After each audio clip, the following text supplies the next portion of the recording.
Vamos a compartir la palabra del Señor. Y el título del mensaje de esta mañana lo he titulado Profecías y señales sobre el nacimiento de Jesús, ya que estamos en un periodo en el que pronto vamos a celebrar el cumpleaños del nacimiento de Jesús. Y como introducción vamos a ver las diferencias que hay entre profecía y señales, porque es importante saber la diferencia entre una señal y una profecía, ya que es fácil confundirla, aunque a veces suelen ir y venir juntas. La profecía en el Antiguo Testamento era un mensaje inspirado por Dios y comunicado a través de un profeta. ¿Para qué? Para edificación, para exhortación, para consolación, para dirección o revelación de la voluntad de Dios, para anunciar eventos futuros y también para llamar al arrepentimiento. En el Nuevo Testamento, la profecía siempre apunta a Cristo y a la edificación de la Iglesia. La veracidad y autoridad de la profecía en el Nuevo Testamento depende de la fidelidad a la palabra de Dios. Y con respecto a las señales, estos son actos sobrenaturales que Dios realiza para llamar la atención al pueblo, confirmar su poder y mostrar que es Él, es decir, Dios, el que está actuando. Y en la Biblia, las profecías son mensajes transmitidos por el Señor, mientras que las señales suelen ser algún tipo de experiencia sensorial o física. Veremos dos ejemplos solamente más adelante. Pero primero vamos a ver las profecías sobre el nacimiento de Jesús. El nacimiento de Jesús fue un gran milagro que cambió el mundo, antes y después de Cristo. Eso es lo más importante, antes y después de Cristo. La fecha de nacimiento, pues bueno, eso es incierto, ¿no? Pero lo que sí es cierto es que nació. Por lo tanto, eso es lo realmente importante, que nació.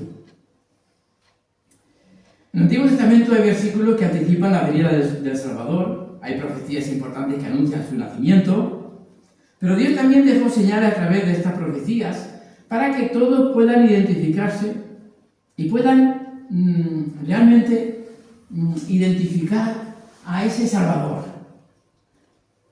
Jesús significa Salvador. Por lo tanto, poder identificar a ese Salvador del mundo cuando naciera. Y en Jesucristo se cumplieron todas las profecías. Esas profecías anunciando la venida del Mesías.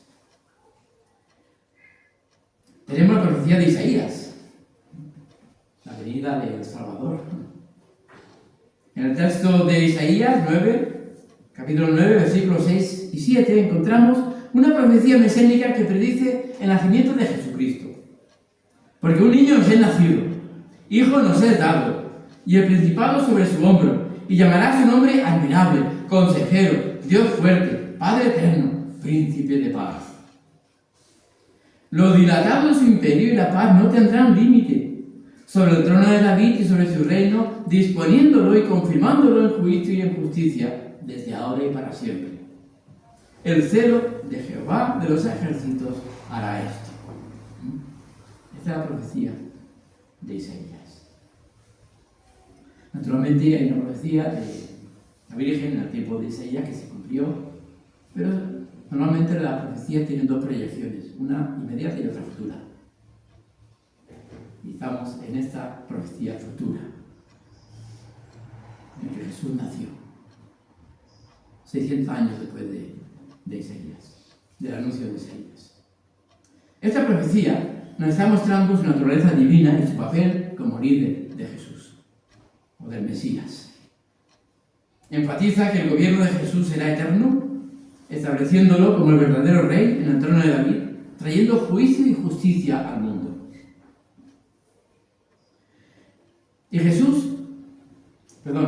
Isaías, antes de que Jesús naciera, anunció que una virgen daría a luz a un niño. Esta es la señal. Hemos visto profecía y ahora vemos señal. Señal del cumplimiento de las promesas de Dios. María, la madre de Jesús, que no de Dios, porque si Dios tuviera madre ya no sería Dios. María era virgen cuando quedó embarazada por obra y gracia del Espíritu Santo. Es decir, que Dios hizo un milagro en María haciendo que quedara embarazada sin haber tenido relación sexual con ningún hombre. Para Dios no hay nada imposible, porque todo es posible para Dios.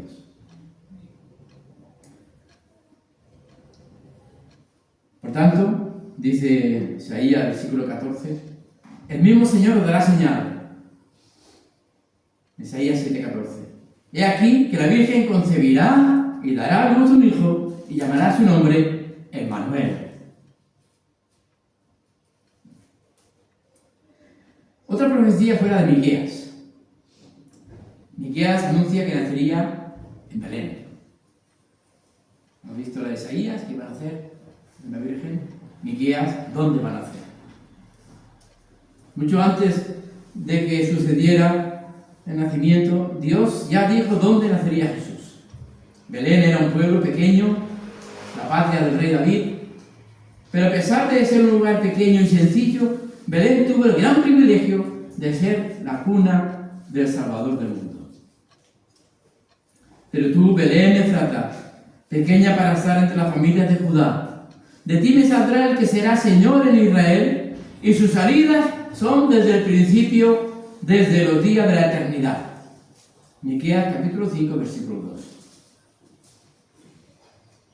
También tenemos una profecía que dice que sería descendiente de Abraham.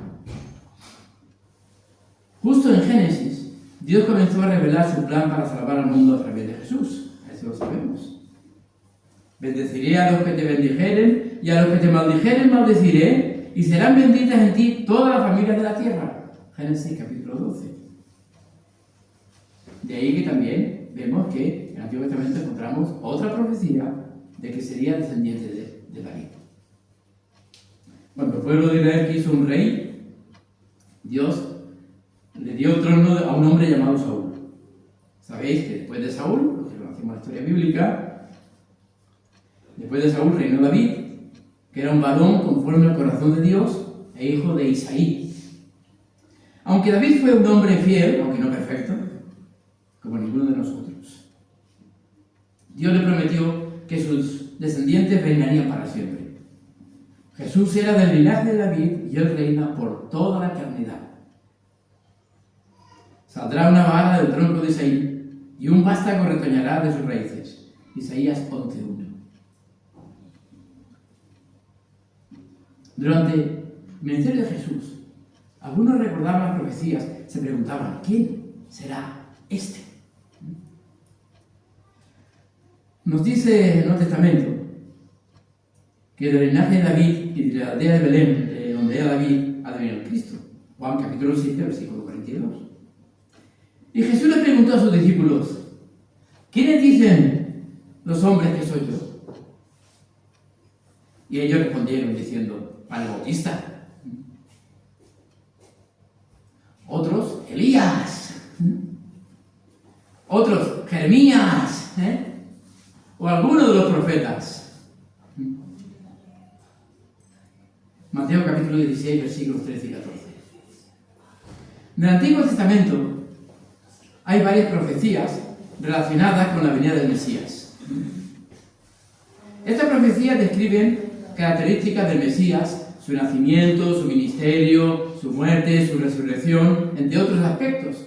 Jesús cumplió todas esas profecías, confirmando su identidad como el Mesías prometido, como el ungido, como el Kyrios, como el Rey de Reyes. Eso lo encontramos en el Nuevo Testamento. Y Dios prometió y todo se cumplió en Jesús. Porque sabemos que lo que Dios promete lo cumple. Bien, pues ahora vamos un poco al Nuevo Testamento. Cuando los reyes de Oriente llegan a Jerusalén y preguntan dónde debía nacer el rey de los judíos, su presencia causa una gran conmoción.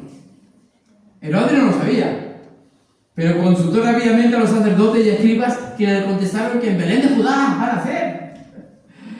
Así lo decía la antigua profecía de Miqueas que acabamos nosotros de leer. No era la única profecía en torno al nacimiento de Jesús, porque de hecho, los profetas desde muchos siglos antes del nacimiento de Jesús ya habían anunciado la venida del Salvador, dando detalles bastante precisos. La comprensión que podían tener de las profecías probablemente no era total, pues Dios siempre nos sorprende y Dios siempre va más allá de lo que nosotros podamos imaginar, porque Dios es un Dios de sorpresas. Veamos algunas de estas profecías y qué nos enseñan. La primera, que nacería el Mesías en Belén. Belén, hemos dicho que era la aldea pequeña, a poca distancia de Jerusalén. Que sea un lugar tan humilde y sencillo donde Jesús nace, nos dice mucho de qué cosas Dios considera importantes. No le interesa la gran ciudad, ni los muchos honores, ni la alta alcurnia. Se muestra mejor en la sencillez que permite ver lo importante. Porque a veces lo grande oscurece o nos ciega para ver lo que es realmente importante para nuestra vida. Otro detalle de Dios es que Belén significa casa de pan. Quizás un nombre tan profético para recordarnos que Él será nuestro alimento espiritual. Pero bueno, esto ya es añadido nuestro. También vemos que nacerá de una virgen y que se le pondrá por nombre Emmanuel. José y María van en busca de un alojamiento, no lo encuentran y van a parar a un pesebre donde nacería Jesús. Bueno, pesebre, lugar de piedra en aquel tiempo. Estaban ahí los bueyes y donde estaban los animales. Era un sitio importante para los judíos, el pesebre. Esta es la señal que se le da al rey Acab cuando prefiere confiar más en los hombres que en Dios. ¿Por qué? Porque este rey Acab, para estar protegido de los ejércitos enemigos, buscaba una alianza con Egipto.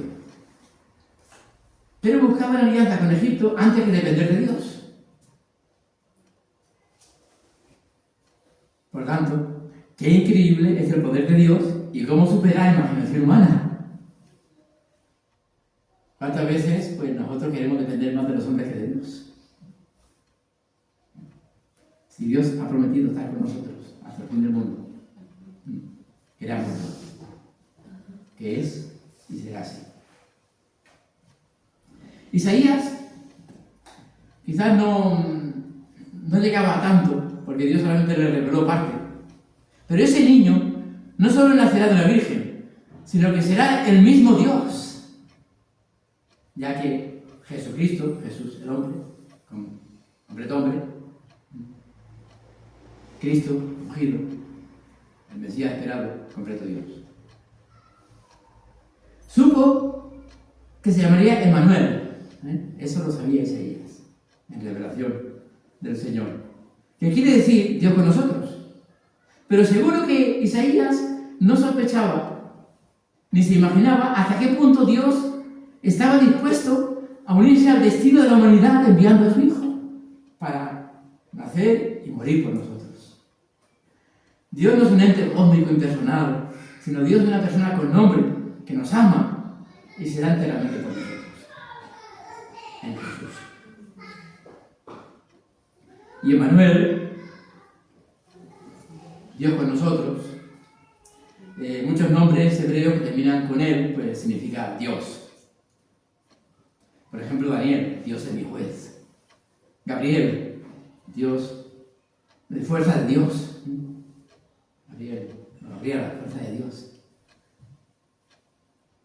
Miguel, ¿quién con Dios? Ezequiel, Dios fortalece. Ismael, Dios ha oído. Samuel, Dios escucha. Joel, el Señor es Dios. Raquel, oveja de Dios. Azazel, separado de Dios. Natanael, regalo de Dios. Bueno, y así podríamos continuar. Pero bueno, hermanos, vamos a centrarnos en el tema y cojamos el hilo de Jesús, el cual será descendiente de David y traerá la reconciliación. Eso es lo importante. En Isaías, capítulo 11, versículo de 1 al 9. Vamos a ver este pasaje que es muy importante. Isaías, capítulo 11, versículos del 1 al 9. Saldrá una vara del tronco de Isaí, y un vástago retoñará de sus raíces. Y reposará sobre él el espíritu de Jehová, espíritu de sabiduría y de inteligencia, espíritu de consejo y de poder, espíritu de conocimiento y de temor de Jehová. Y le hará entender diligente en el temor de Jehová. No juzgará según la vista de sus ojos, ni arguirá por lo que oigan sus oídos, sino que juzgará con justicia a los pobres, y arguirá con equidad por los mansos de la tierra, y herirá la tierra con la vara de su boca, y con el espíritu de sus labios matará al impío. Y será la justicia cinto de sus lomos, y la fidelidad ceñidor de su cintura. Morará el lobo con el cordero, y el leopardo con el cabrito se acostará. El becerro y el león y la bestia doméstica andarán juntos, y un niño lo pastoreará. La vaca y la osa pacerán, sus crías se echarán juntas, y el león como el buey comerá paja. Y el niño de pecho jugará sobre la cueva del áspid, y el recién destetado extenderá su mano sobre la caverna de la víbora. No harán mal ni dañarán en todo mi santo monte, porque la tierra será llena del conocimiento de Jehová, como las aguas cubren el mar. El Mesías nacerá del tronco de Isaí, y estará lleno del Espíritu de Dios. El cordero pacerá con el león, y el niño tendrá miedo de los animales salvajes. Será un tiempo de paz, donde se sanarán todos los odios y los rencores, todas las rupturas, y todo tendrá armonía que brota del conocimiento y de la presencia de Dios. Por tanto, ¿qué nos enseñan las profecías? Que pueden iluminar nuestra vida, no solo en época de Navidad, sino en cualquier otro momento de nuestra vida en el que tengamos que recordar que Dios siempre permanece fiel a su palabra y que Él no se deja llevar por la prisa. Sus tiempos son usualmente largos para nosotros, pero son perfectos. Para Dios un día como 1000 años, y 1000 años como un día. Lo leemos en 2 Pedro capítulo 3, versículo 8. En un mundo que quiere todo instantáneo, como estamos ahora, las profecías sobre Jesús nos enseñan que Dios preparó a lo largo de los siglos el nacimiento del Salvador. Dios se tomó su tiempo para preparar a la humanidad. ¿Qué nos dice esto a nosotros que queremos todo inmediatamente? Que las profecías son y nos enseñan que estemos preparados. Lo bueno, lo que de verdad vale la pena, toma tiempo. Preparar el corazón significa poder valorar el regalo que Dios nos da, así como estar listos para acogerlo. Y ese regalo fue el nacimiento del Mesías. Si no lo valoro, no podré hacer lo mío. Y será muy triste, como con aquellas perlas que se arrojan a los cerdos, según nos cuenta Mateo capítulo 7, versículo 6. Dios nos ofrece el tiempo para prepararnos y para coger ese regalo del nacimiento de Jesús, que no es otro que Jesús en nosotros. Porque Dios lo que promete lo cumple. Y para mí, el mayor regalo que tú puedes recibir en este tiempo es que aceptes a Jesús en tu corazón. Ese es el mayor regalo.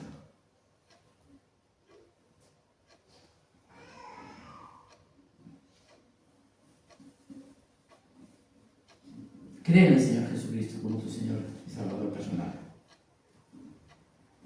Porque si no crees que ese es un regalo que Dios envió para ti, pues no vas a ir y estar en el cielo con Dios.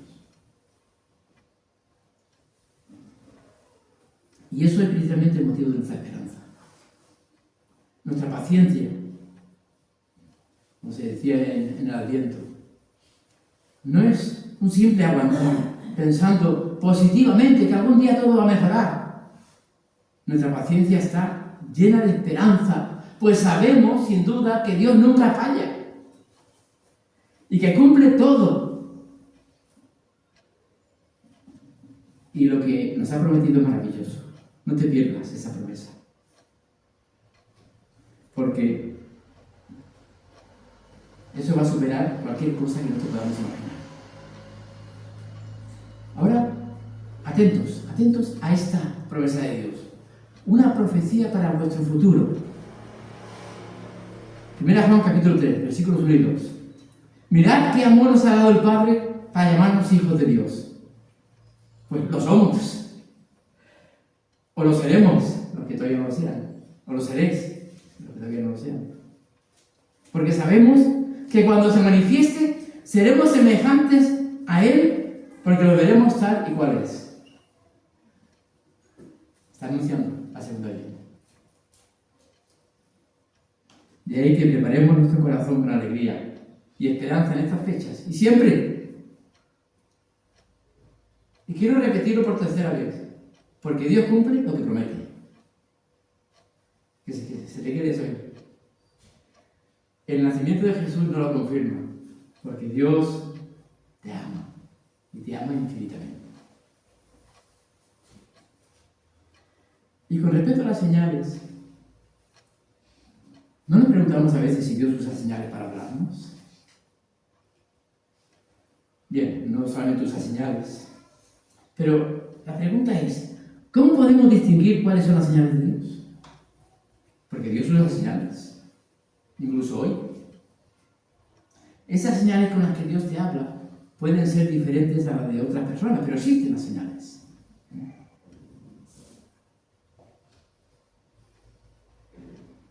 Tenemos la historia bíblica de los Reyes Magos, que vieron una señal de Dios en la estrella de Belén. La estrella los condujo a Jesús y demostró que los profetas del Antiguo Testamento tenían razón. Dios había enviado a los Mesías para salvar al mundo. En Navidad, cuando nació Jesús, dos grupos de personas muy diferentes recibieron señales de Dios, los Reyes Magos y los pastores. Estos representaban la poderosa unidad que Cristo simbolizaría en su obra futura. Todas las personas, ya fueran ricas y poderosas, los Reyes Magos, o los pobres y los humildes, los pastores, todos estarían conectados en su fe con Jesús. Es decir, que era para todo el mundo el regalo que Dios enviaba.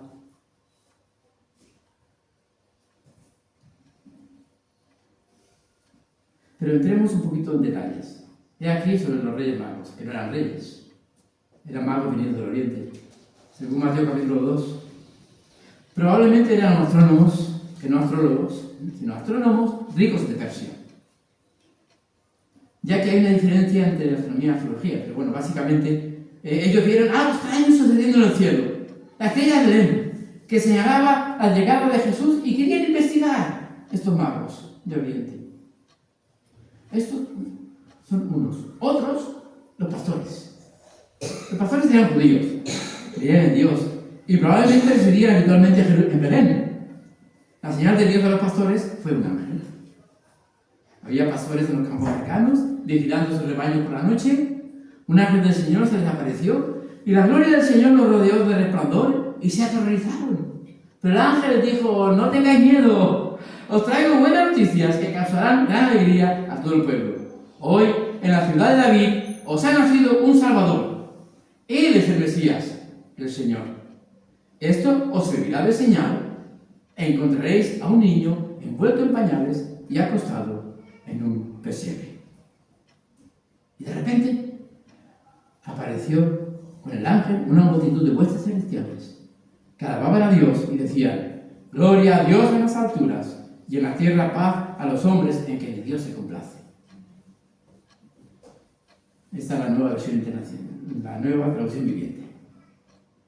Cuando los ángeles los dejaron y subieron al cielo, los pastores se dijeron unos a otros: pasemos hasta Belén y veamos esto que ha sucedido y que el Señor nos ha declarado. Lo interesante de ambos, de los magos de Oriente y de los pastores, desde una perspectiva histórica, coinciden con lo que cada grupo probablemente ya entendía sobre la idea del Mesías prometido, que no era otro que el niño que iba a nacer, o que acababa de nacer en un pesebre, en Belén. Quizá los pastores, probablemente, si eran judíos, ya habrían estado familiarizados con las profecías anteriores. Y aunque poco común, no habría sido totalmente fuera de lugar que el Señor o los ángeles aparecieran audiblemente o visiblemente. Era una vista asombrosa. Pero los pastores tendrían un historial de enseñanza que los ayuda a comprender de manera grande y a procesar la experiencia, lo cual les alentó a decir, venga, vamos rápidamente. Y fueron rápidamente a donde había nacido para verlo.